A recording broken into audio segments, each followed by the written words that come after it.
पुत्र भोजन की खोज में मोआब को गए। एलीमेलेक मर गया। पुत्रों ने मोआबी स्त्रियों ओरपा और रूत से विवाह कर लिया।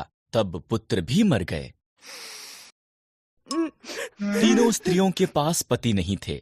जब इज़राइल में अकाल समाप्त हो गया, नाओमी ने घर जाने का फैसला किया। मोआब में ही रहो, उसने अपनी बहुओं से कहा, ये तुम्हारा घर है।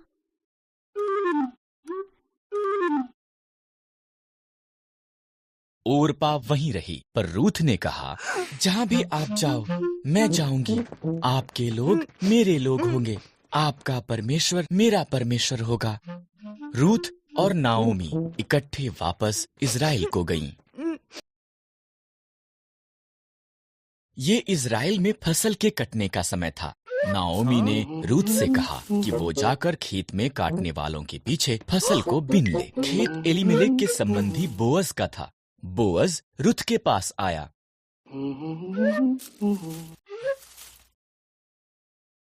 तुम नाओमी के साथ बहुत अच्छी रही हो, बोअज ने कहा। घर छोड़ना मुश्किल रहा होगा, परमेश्वर तुम्हें आशीष दें। उसने रूथ को भोजन दिया और अपने जवानों को उसकी देखरेख करने को कहा।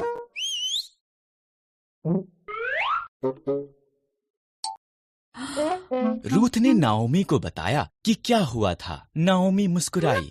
जब कोई मरता है, उसका निकट संबंधी उसके परिवार की देखभाल करता है।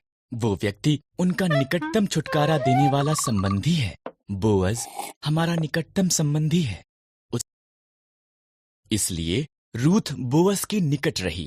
वो हर दिन उसे और ज्यादा पसंद करने लगा।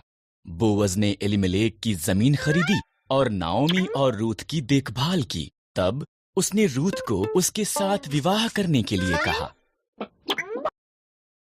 रूथ से एक पुत्र ओबेद पैदा हुआ। ओबेद का पुत्र यिशै था।